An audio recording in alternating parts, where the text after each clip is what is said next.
నమస్కారం. మనం చేసే పని ధ్యానంగా మారితే మన జీవితం యోగంగా మారుతుంది. ఎట్లంటారా? ఇదిగో భగవద్గీత 5వ అధ్యాయంలో కర్మ సన్యాస యోగంలో ఈ 4వ శ్లోకాన్ని మనం కాస్త విశ్లేషించుకుంటే మనకు అర్థమవుతుంది. ఏమిటి 4వ శ్లోకం? సాంఖ్యయోగౌ పృథగ్బాలాః ప్రవదంతి న పండితాః ఏకమప్య ఏకమప్యాస్థితః సమ్యక్ ఉభయోర్విందంతే ఫలం. బాలాహ అంటే పిల్లలు. పిల్లలు అంటే ఏమీ తెలియనటువంటి వాళ్ళు, మూర్ఖులు. చాలా స్పష్టంగా ఒక కఠినమైనటువంటి పదం వాడారు ఇక్కడ పరమాత్మ. బాలాహ మూర్ఖులు. సాంఖ్యయోగం సన్యాసయోగము ను తర్వాత కర్మయోగము పృథక్. సన్యాసయోగము కర్మయోగము ఈ రెండు కూడా పృథక్ వేర్వేరు ఫలములను ఇచ్చునవిగా ప్రవదంతి చెప్పుచుందురు. వారు నా పండితా. పండితులు ఆ విధంగా చెప్పరు. ఓన్లీ పిల్లలు మాత్రమే, బాలా మూర్ఖులు మాత్రమే అట్లా చెప్తారు. ఏకం అపి ఆ రెండింటిలో ఏ ఒక్క దాని యందైనను సమ్యక్ ఆస్థిత. సమ్యక్ అనే పదాన్ని వాడారు చూడండి. చాలా చక్కగా బాగుగా స్థితుడైనటువంటి వాడు ఉభయో ఫలం రెండింటి ఫలమగు పరమాత్మను విందంతే పొందును. తిరుపతి మెట్ల మార్గం మీద నుంచి వెళ్ళినా రోడ్డు మార్గం మీద నుంచి వెళ్ళినా ఆ భగవానుణ్ణే దర్శనం చేసుకుంటాం.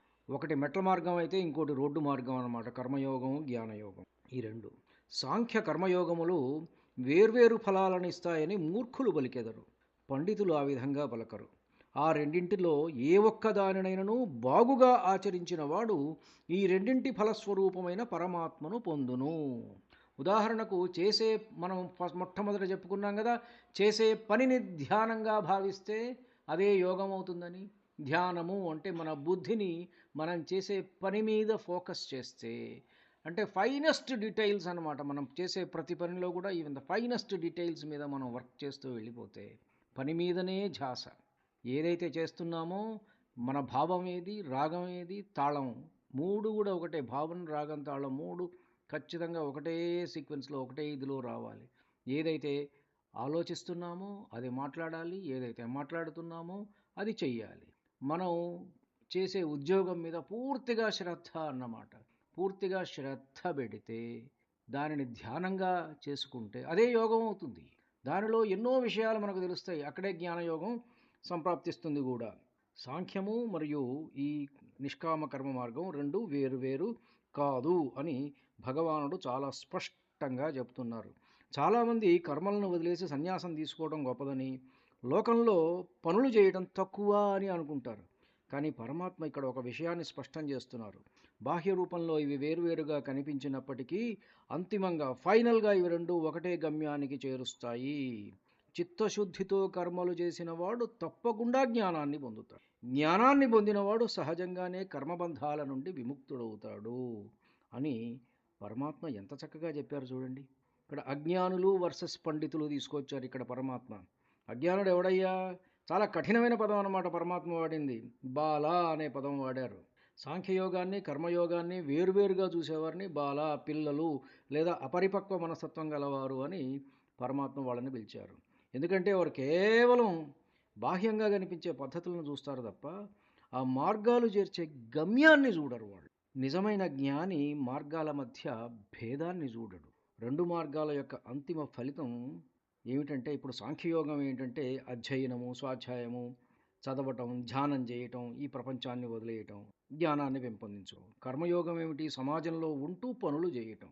కర్మయోగి అహంకారం లేకుండా పనులు చేస్తూ తన చిత్తాన్ని శుద్ధి చేసుకుంటాడు. సాంఖ్యయోగి జ్ఞానం ద్వారా అహంకారాన్ని తొలగించుకుంటాడు. చివరికి ఇద్దరూ చేరుకునేది అహంకారం లేని స్థితికే. ఏకమప్యాస్థిత సమ్యక్, ఒకదానిని సరిగ్గా ఆచరించటము. ఏకం అపి ఆ రెండింటిలో ఏ ఒక్కదాని ఎందైనను సమ్యక్ ఆస్థిత, బాగుగా స్థితుడైన వాడు. Somebody he should settle in one way only, ఏదైనా ఒక్కదానిలోనే. ఏకమప్యాస్థిత, స్పష్టంగా సమ్యక్, సరిగ్గా అక్కడ దాంట్లో సంపూర్ణంగా సరిగ్గా దానిలో వాడు స్థితుడై ఉండాలి. పై జ్ఞానాన్ని నేర్చుకోవడం లేదా అరకొరగా కర్మలు చేయడం వల్ల ప్రయోజనం లేనే లేదు. Jack of all trades master of none. What's the use of it? Absolutely no use. సంసారంలో ఉండి కర్మయోగాన్ని ఎంచుకున్నా అది నిష్కామంగా ఫలితాన్ని ఆశించకుండా చేస్తే అడవికి వెళ్ళి తపస్సు చేసుకునే ముని పొందే అదే శాంతిని మనం పొందవచ్చు.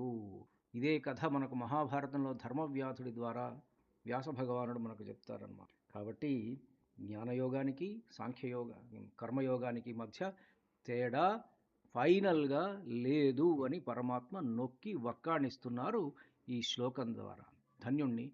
నమస్కారం. మీ ఊటుకూరు జానకి రామారావు.